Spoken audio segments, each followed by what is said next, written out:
네, 안녕하십니까. 리차드 양수입니다. 오늘이 2월 1일 월요일, 지금 현재 시각 오후 3시 40분 접어들고 있습니다. 자, 지난 한 주는 뭐 완전히 지옥 같은 끔찍한 한 주였었죠. 특히 막판 금요일 날에는 종합지수 3,000포인트마저도 여지없이 붕괴되는 최악의 그런 날이기도 했었습니다. 자, 그런데 그 하루가 지난 오늘이 이제 그 주초이기도 하지만 또 월초이기도 한 2월 1일 날이죠.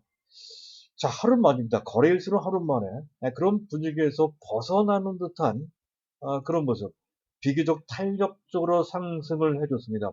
자, 코스피가 무려 2.7%, 코스닥이 무려 3%나 넘게 탄력적인 반등을 하면서 종합지수 3,000포인트 깨진 지 하루 만에 그래도 여하이 잘 회복하는 그런 모습이 나왔다는 건데요. 그나마 한숨 돌릴 수 있는 그런 상황이 된 것 같습니다. 자, 이것과 관련돼서는 지난 주말에 좀 말씀을 드린 바 있었죠. 미국의 게임스탑에서 발생되는 리스크. 자, 공매도와의 전쟁과 그와 관련된 종목의 주가가 크게 흔들리는 것, 또 자체적으로 그 업체가 사실은 지나치게 좀 고평가되어 있습니다. 그러니까 그런 것 등이 사실은 썩 좋은 모습은 아니다 하는 관점에서 말씀을 드렸죠. 하지만 그 리스크가 있긴 하지만 그것 때문에 여태까지 기조가 흐트러질 정도까지는 아니다 하는 것. 다만 그것에 의해서 추가적으로 조금 더 조정받을 수는 있지만 자, 그래도 종합지수 2,900포인트 정도까지 해서는 충분히 방어될 것이다. 이렇게 전망을 했던 건데요. 거기까지도 안 내려가고 바로 좀 반등이 나왔습니다. 그래서 상황은 어느 정도 좋아진 것으로 그렇게 볼 수 있다는 건데요. 어쨌든 그렇게 된다 하더라도 이 상태에서 바로 V자로 꺾어서 올라갈지 여부는 좀 불투명하죠. 전반적으로 봤을 때 횡보, 박스권 조정, 횡보 등락하는 박스권 조정을 좀 받거나 또는 N자형 형태로 자라만 말이죠. 꺾어서 올라갈 가능성도 어느 정도 있는 그런 정도로 윤곽을 잡아놓고 이제 볼 필요가 좀 있을 것 같습니다. 어떤 형태로 전개가 되든 현재 우리 포트폴리오의 그 골격을 그대로 유지하면 된다는 거죠. 오히려 안 갖고 있거나 물량이 부족하신 분들, 포트폴리오가 미완성 되신 분들은 이때를 기회로 삼아서 안 갖고 있으면 사야 되고요. 현재 포트폴리오 비중이 현재 비중 조절이 필요하면 이때 비중 조절을 하시면 된다는 건데 제가 제시해드리고 있는 포트폴리오 골격은 이런 거죠. 삼성전자 완탑이고요. 느리더라도 삼성전자는 무조건 갖고 있고 비중이 제일 많아야 됩니다. 그리고 나머지 LG화학, 네이버, 현대차, 삼성바이오로직스 같은 종목들이 현재 1 플러스 4 해서 포진되어 있어야 되고요. 또 그 못지않게 중요한 종목들이 SKC, LG전자, 하나솔루션 같은 대형주로 포진되어 있어야 되고요.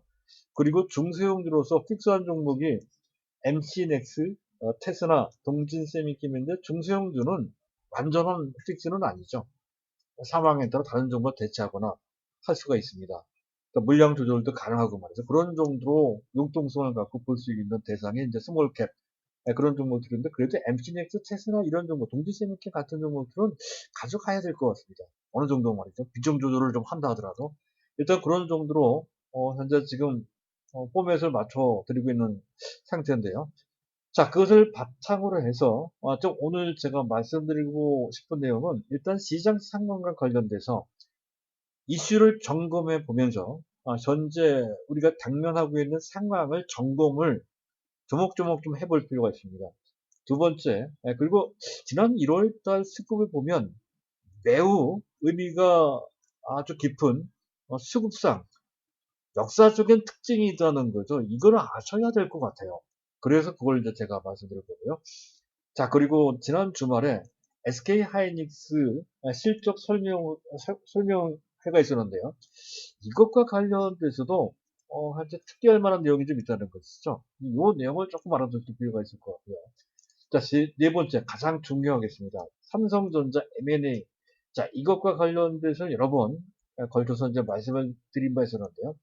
자, 아무리 생각해도 여기에는 상당히 큰, 엄청난, 이런 표현이 가능할 정도로 아주 큰 의미가 담겨져 있다는 것이죠.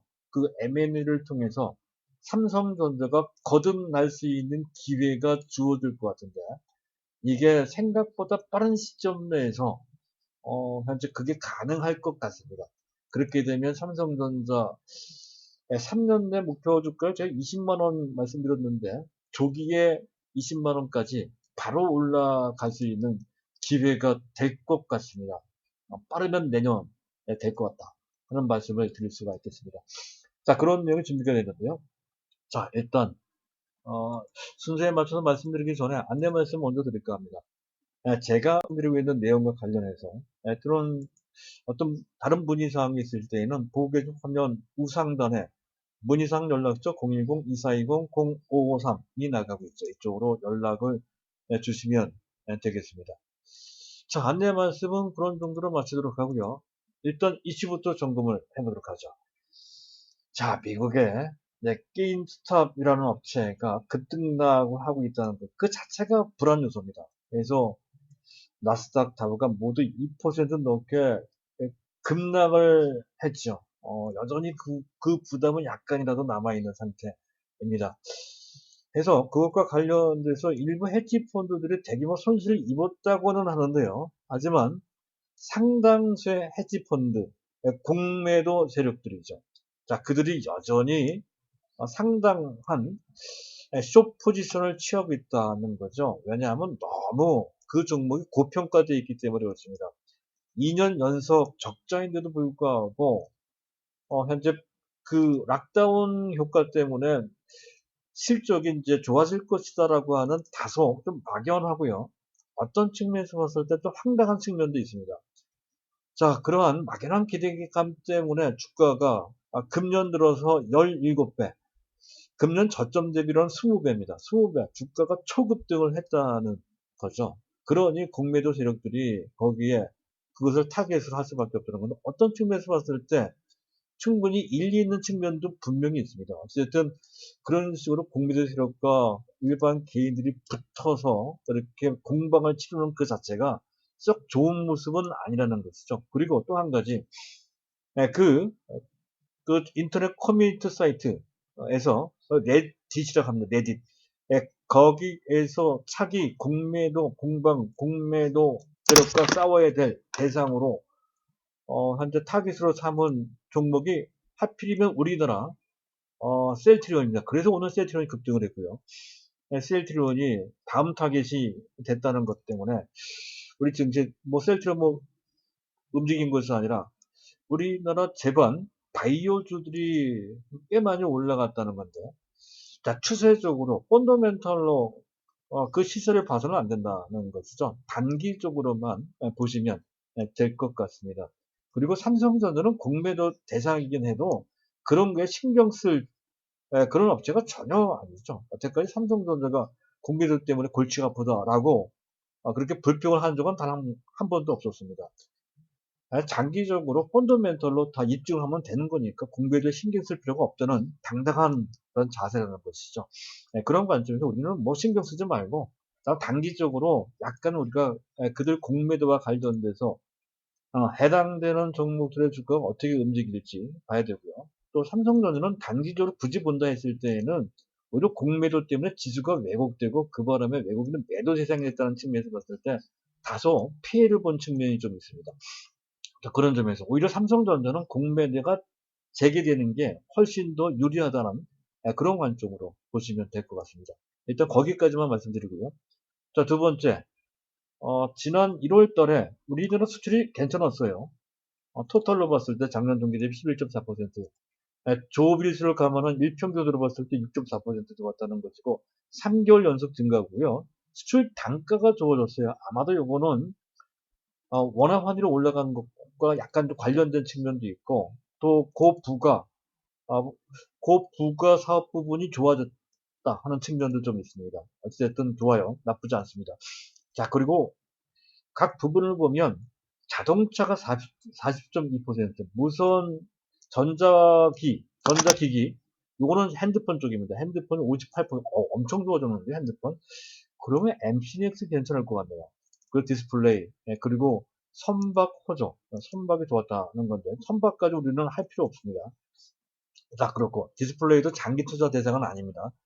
제일 중요한 것은 반도체입니다. 반도체가 21.7% 정도 좋아졌다는 건데, 환율인 오히려 반도체한테는 불리하게 작동된 상태입니다. 그럼에도 불구하고 이 정도면 나쁘지 않고, 5개월 연속 증가세를 보이고 있다는 건데, 아마 금년 내내 작년 동기 대비 좋은 모습을 볼 것으로 예상되는 상황이고요. 아마도 상반기보다는 하반기 때 훨씬 더 좋아질 소지가 높다 하는 그림을 그려놓고 보시면 될 것 같습니다. 그리고 반도체 D램의 1월 고정거래가가 8개월 만입니다. 그동안 내내 죽을 썼었거든요. 반도체가 전반적으로 하이닉스든 삼성전자든 주가는 좋았는데 실제 고정 거래가는 썩 좋지 못했었습니다. 그런데 8개월 만에 처음으로 반등이 나왔어요. 범용 D램 DDR4 8기가비트짜리입니다. 이 3달러 정도 수준까지 올라왔어요. 그래서 지난달 대비 5.26%이 정도면 나쁘지 않습니다. 일단 이런 정도 올라왔다는 것이고, 그 배경이 구글과 아마존이 그동안 미뤄왔던 서버용 D램을 구매하기 시작했다라는 소식이 전해지면서 이렇게 올라왔다는 것이죠. 이것이 이제 점점 더 확대될 소지가 높다. 이런 관점으로 보시면 될 것 같습니다. 자, 시장을 점검을 좀 해보도록 하죠. 원달러 환율이 오늘 약간 2원 30전 약보합 정도로 내려왔습니다. 약간 안정을 취하는 모습이죠. 자, 주변 증시 나쁘지 않았어요. 현재 나스닥 선물도 장중 플러스로 반전됐고요. 일본 증시도 일본 증시 1.5%나 급등을 했다는 거죠. 그리고 수급을 잠깐 보도록 하겠습니다. 오늘은 특이하게도 지난달 1월달에 일반 개인들이 무려 22조를 순매수했던 일반 개인들이 오늘은 오히려 매수를 하지 않고 순매도, 그것도 규모가 큽니다. 7,800억. 코스닥은 5,200억 원의 순매도를 했네요. 그리고 반면에 외국인 기관이 순매수했다는 건데, 기관 중에서도 금융투자, 코스피에서 금융투자 7천억. 이 금융투자는 믿을 수가 없습니다. 어쨌든 금융투자가 초대규모로 순매수했다 하는 것. 그리고 코스닥은 오히려 외국인들이 순매수했다는 건데, 코스닥의 외국인들은 단타입니다. 코스피의 외국인은 조금 다른데, 코스닥의 외국인은 거의 단타. 코스피의 금융투자도 단타고요. 코스닥의 외국인도 단타니까 오늘의 급반등에 상당한 의미를 부여하기는 좀 부족한 측면이 약간의 하자가 좀 있다. 이런 관점으로 약간 의심을 해봐야 된다는 거죠. 그런 관점으로 너무 큰 기대는 하지 말자.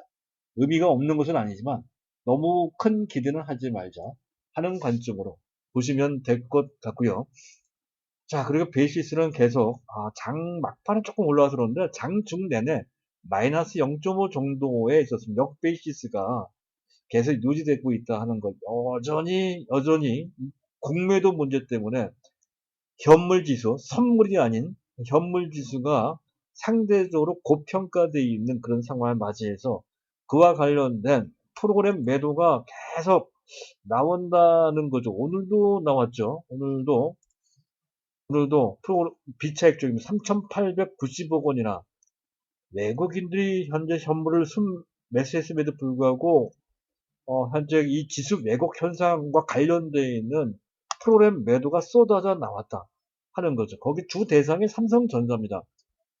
현재 보고 계신 화면에 있는 오른쪽 상단에 있는 차트가 삼성전자에 대한 외국인이 매매한 것을 막대 그래프로 그린 거죠. 오늘도 매도가 나왔죠. 기관도 매도를 했습니다. 전체에서는 외국인과 기관이 순매수했는데 반해서 외국인들이 삼성전자를 매도했다는 얘기는 그거죠. 바로 프로그램 매매 때문에 그렇습니다. 현재 공매도 때문에 지수가 왜곡된 그것과 관련돼서 삼성전자 그렇게 재물 삼아서 타깃으로 매도를 때리더라 하는 그런 얘기인데요. 이 태도는 이 하이닉스하고 좀 다르죠. 하이닉스 같은 경우는 삼성전자를 외국인들을 매수한다 하는 거죠. 잠깐 보도록 하죠. 하이닉스도 외국인들을 매도를 했네요. 하이닉스, 시가총액 1, 2위 종목이니까, 이것도 거기에 희생 대상이 되는 것 같기도 합니다. 어쨌든 그래요.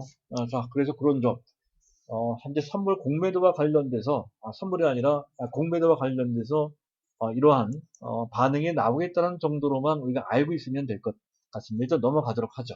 이 점은 그전에도 말씀을 드렸으니까요. 자, 그 다음 넘어가서 말씀드릴 것 두 번째 주제. 자, 1월달 수급 투자별 동향인데요. 이왕이면 현재 어떤 종목을 매매했는지까지를 토탈로 놓고 보시는 게 좋을 것 같네요. 자, 일단 1월달 한 달 동안 개인과 외국인 기관입니다. 자, 그들이 매매한 행태를 보게 되면, 자, 코스피 시장에서 개인이 무려 22조 3천억. 이거는 말도 안 되는 상상을 초월할 정도로 순매수한 규모입니다. 한 달 동안에 22조 3천억. 여태까지 외국인들 집중적으로 매수한다 하는데 10조를 넘긴 적이 없는데, 그것의 두 배를 일반 개인이 순매수했다는 것이죠. 작년 한 해 코스피에서 토탈 다 매수한 게 45조 7천억인데요. 그것에 거의 반 정도를 한 달 만에 매수했다는 얘기나 진배가 없습니다. 코스닥이 3조 5천억 정도 순매수했고 기관이 5조 3천억 순매도, 외국인이 5조 3천억. 근데 막판에 많이 지난 한 주 집중적으로 매도를 했습니다. 지난 한 주를 빼면 거의 똔똔이고요. 지난 한 주 내내 일주일 내내 그들을 매도했던 매도가 집중됐다는 거고요. 기관이 17조 3천억. 그중에 절반 정도가 연기금에 매도를 했다는 거죠. 비중 조절 때문에 매도한 것이죠. 투신선언 환매 때문에 매도한 거고, 또 금융투자는 단타, 상황 보고 단타쟁이들이죠. 그들이 그 상황 보고 상황이 안 좋으니까 거기에 맞춰서 이제 매도한 것이죠. 다 단타용입니다.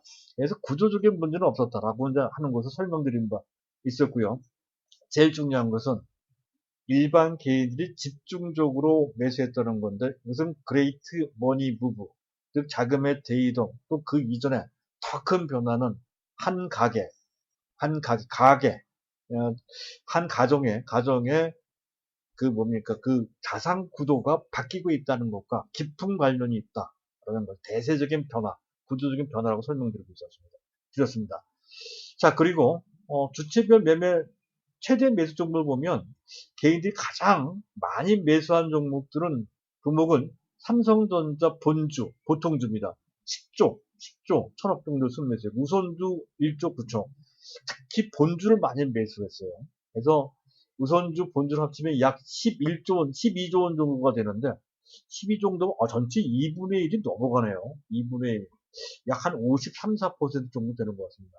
작년에는 전체 약 3분의 1 정도, 그것도 많다 했던 건데, 지금은 한때 더 많아요. 삼성전자를 매수한 데는 특기할 만한 겁니다. 그 전에는 보통 그 일반 개인들이 매수한다. 반도체를 매수하면 주로 하이닉스를 많이 매수했습니다. 좀 싸 보이니까. 지금 액면보드라서 가격대, 겉으로 보는 가격대가 비슷해 보이지만, 그 전에는 그랬었거든요. 하이닉스가 월등하게 쌌었습니다. 그래서 일반 개인들이 굳이 반도체를 매수한다라고 했을 때는 하이닉스를 매수했고요. 그 전체적으로 봤을 때에도 현재 이렇게 대형주를 매수하지는 않습니다. 일반 개인들, 강세장에서만. 오히려 강세장에서는 일반 개인들이 순매도하기 일쑤였다는 것이죠. 그런데 강세장에서 일반 개인이 매수를 했고, 그동안에 잘 매수하지 않았던 삼성전자를 매수했다는 것은 그들의 기본적인 그 스탠스가 완전히 바뀌었다는 것이죠. 장기 정속 투자가 어느 정도 자리 잡고 있고, 그 흐름의 한가운데에는 특히 강남의 큰 손들, 10억 단위 이상의 큰 손들이 들어와서 장기 정속 투자를 선도하고 있는 큰 변화가 이제 진행되고 있다 하는 것을 잘 설명하는 그런 현상이라고 볼 수 있겠습니다. 반면 외국인들이 가장 많이 매수한 종목들은 네이버고요. 기관들이 가장 많이 매수한 종목은 SK인데, 잠깐 오른쪽을 보시죠. 코스피 순매수 상위 10개 종목, 코스피만 따졌습니다. 개인들이 가장 많이 매수한 게 삼성전자, 우선주, 그 다음에 모비스 전자자. 제가 강조하고 있는 종목과 상당히 닮아있죠. 그리고 외국인이 네이버, 카카오, LG화학에 들어가 있어요. LG화학 들어가 있고요. 그러니까 기관들이 매수한 종목이 수익률이 낮다고 하는데, SK, 고려, 아이언, 빅히트, 포스코 케미칼, 얘네들이 이렇게 매수한 거에는 이유가 있습니다. 돈이 없기 때문에 할 수 없이 작은 종목들을 매수하다 보니까 이렇게 된 거고요. 그리고 지난 한 주만 따진 거거든요. 그러니까 따지고 보면 그동안 삼성전자, 삼성전자, 우선주, 현대모비 이런 종목들이 많이 올라왔기 때문에 지난 한 주 빠진 것에 불과합니다. 매스컴에 이렇게 약간은 선정적으로 보도를 해서 그렇게 해서 성적이 나쁜 것으로 보이지 실제로는 안 그렇다는 것이죠. 누적적으로 보면 이쪽 왼쪽에 있는 삼성전자, 삼성전자 우선주, 모비스, 전자차, SK하이닉스, 기아차, LG전자, SK이노베이션 이런 종목들이 훨씬 더 실적이 좋다. 성적이 좋다. 이런 관점으로 보시면 됩니다. 기관들이 원래 이렇게 해야 되는데 돈이 없다 보니까 오히려 있는 걸 팔아야 되니까 이렇게 작은 종목들을 그나마 조금 매수하는 그런 식으로 하다 보니까 이렇게 결과가 나왔다. 현재 이것을 침소봉대해서는 안 된다는 것이죠. 자, 여기까지. 자, 그리고 지금 SK하이닉스 지난주에 실적 컨퍼런스 콜이라고 하는 것은 원래 전화상 회의를 뜻하는 건데 보통은 그 실적을 발표할 때 관계 대표자가 나와서 실적을 설명회를 갖습니다. 컨퍼런스 콜이라고 보시면 그것을 컨퍼런스 콜이라고 보시면 되겠습니다. 어쨌든 올 서버용 D램 그때 당시 나온 얘기가 서버용 D램 수요가 30% 증가될 것이다라고 전망을 하고 있고 모바일용 D램도 약 20% 전망, 20% 증가할 것이다. 그리고 구체적인 수치를 제시하지는 않았지만 PC용 D램도 나쁘지 않다라는 것인데 일단 수요는 증가되고 있는 것만큼은 분명하고 그 폭도 결코 작지 않다는 것도 알 수 있습니다. 그리고 D램 시장은 이렇게 얘기를 하고 있어요. 올 현재 하반기 2분기가 아니고 올 하반기 때부터 지금도 나쁘지 않지만 올 하반기 때부터 본격적으로 회복될 것이다. 시간이 지나면 지날수록 더 좋아진다는 얘기가 되는 거고요. 또 한 가지 중요한 것은 이게 중요해요. 시설 투자를 작년에 9조 9천억 정도 했는데 2021년도 금년에는 10조 5천억 정도로서 별반 크게 증가되지는 않았습니다. 근데 크게 보면 2018년도 17조 그리고 재작년에 12조 7천억 정도를 시설 투자를 했던 하이닉스가 많이 줄이고 있다는 것이죠. 추세적으로 봤을 때 줄이고 있다는 것이죠.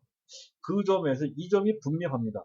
2018년도까지는 D램 캐파 생산할 수 있는 시설을 증설하는 경쟁 상태였었다는 건데 2018년도가 지난 다음부터는 D램 라인 증설을 하지 않는 쪽으로 가닥을 잡았다는 것이고요. 그나마 10조 정도 투자하는 것은 D램 라인 쪽의 증설이 아닌 미세화 정도만 어느 정도 참여를 하고 D램 라인 쪽은 말이죠.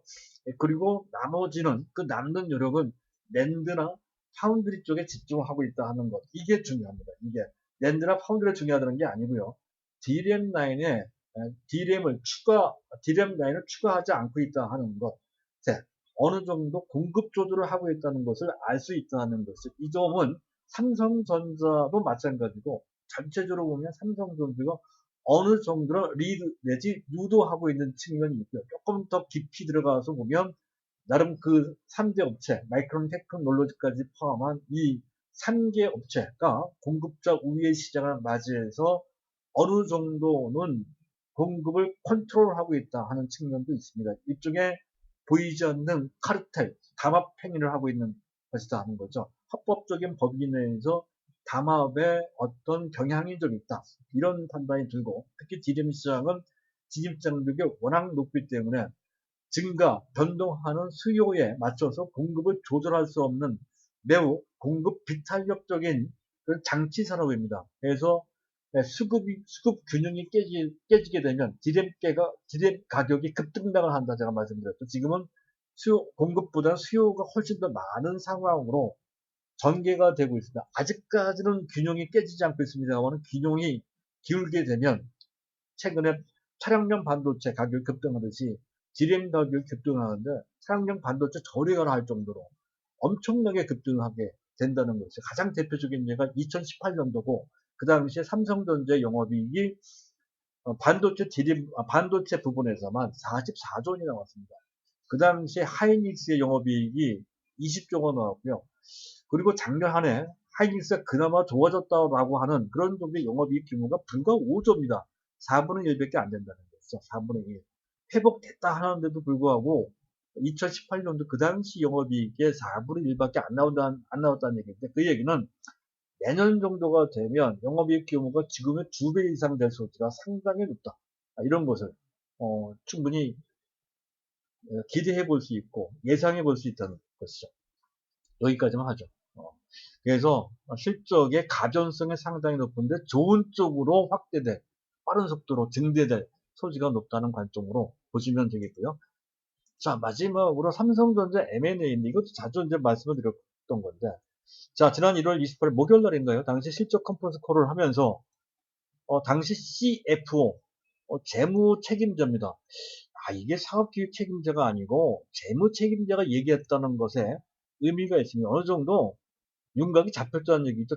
자금 여력이 있어서 그 자금 여력을 통해서 M&A를 하겠다라고 하는 것을 애둘러서 현재 표시한 것이다. 그렇게 이제 판단이 되면 CFO 재무 책임자가 했다는 것에서 현재 그런 의미를 담을 수가 있을 것 같고요.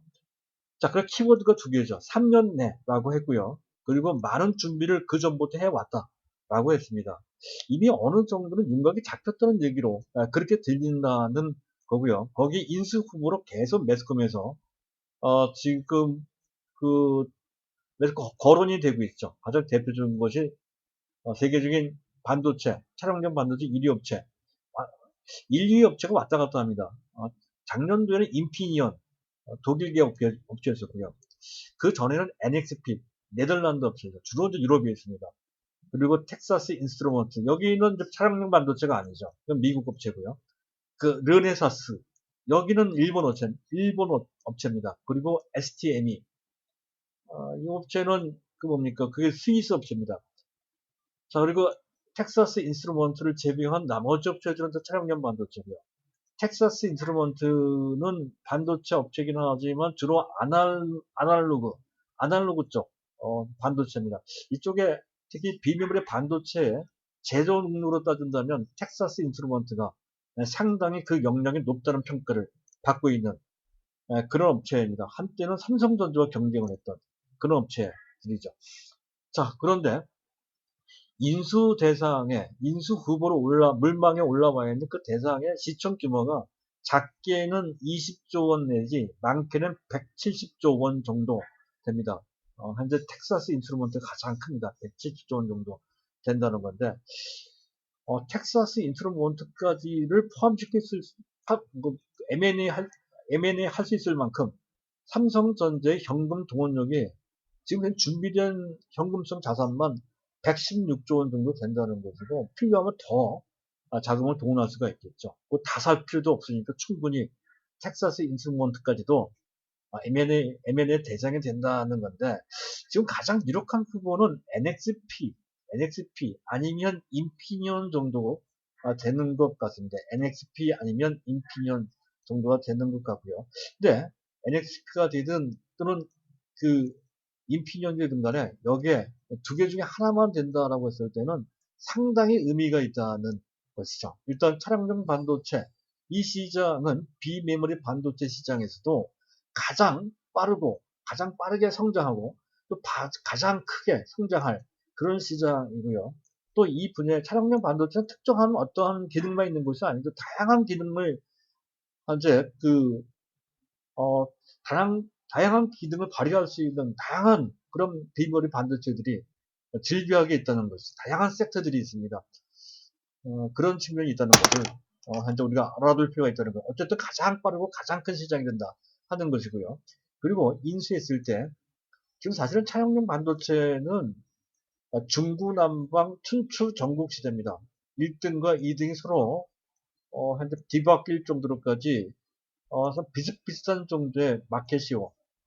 시장 점유율을 보이고 있다는 것이죠. 거기에 삼성전자도 끼어들기 시작을 했다는 것이고요. 어찌됐든 그것을 인수하게 될 때에는 삼성전자 자체적인 차량용 반도체 엑시노스 오토라고 이미 생산을 해서 현재 납품하고 있죠.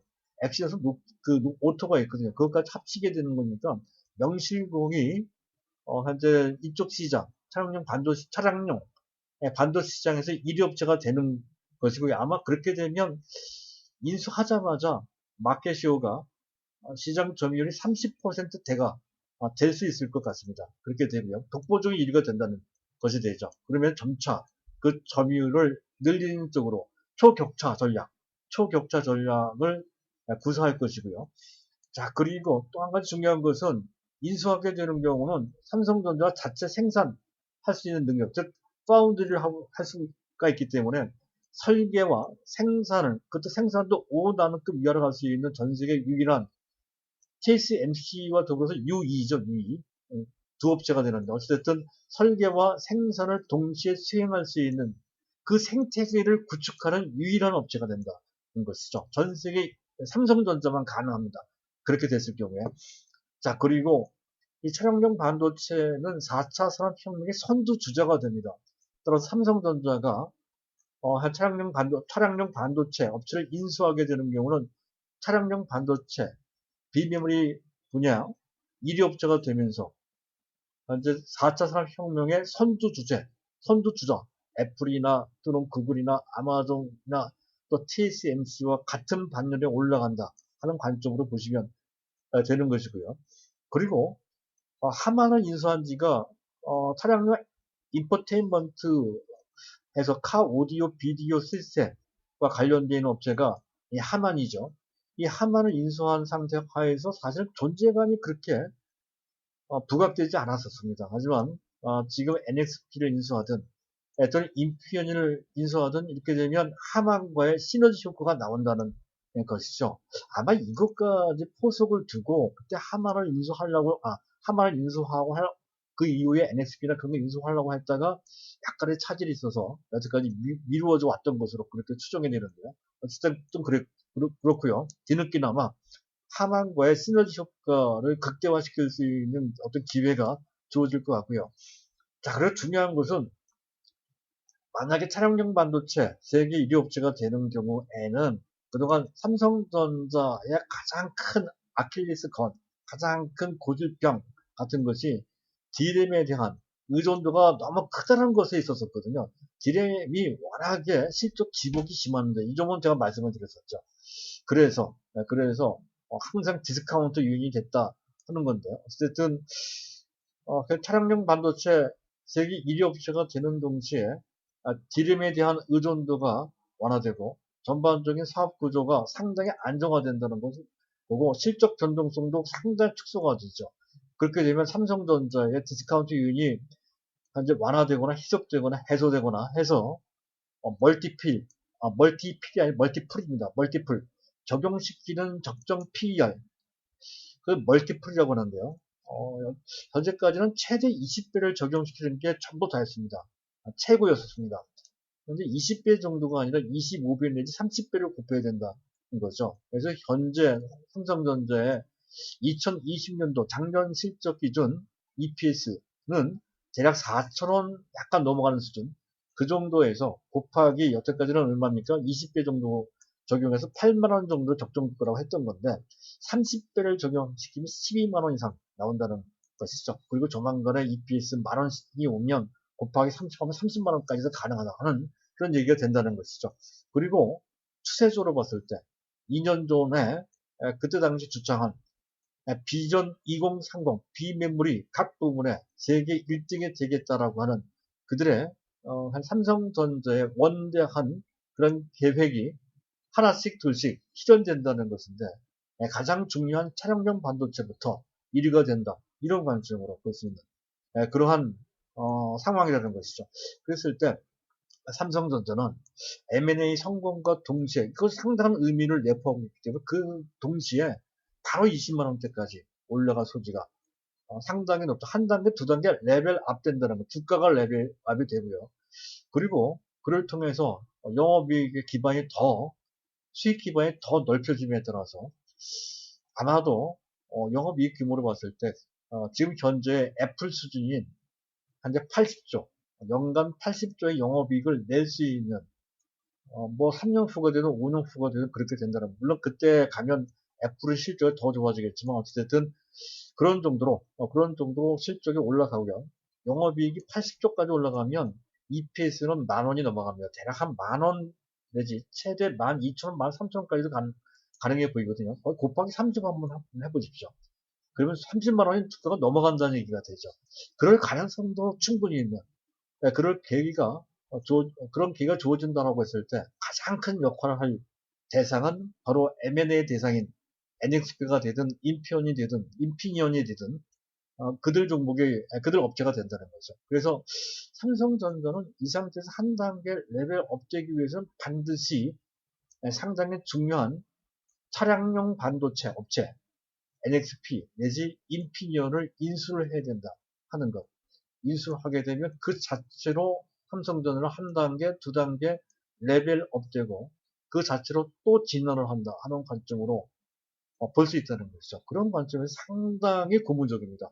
네, 그런 관점에서 그런 관점으로 삼성전자를 계속 지켜봐 주시기 바랍니다 하는 말씀을 마지막으로 해서 마치도록 하겠습니다. 감사합니다.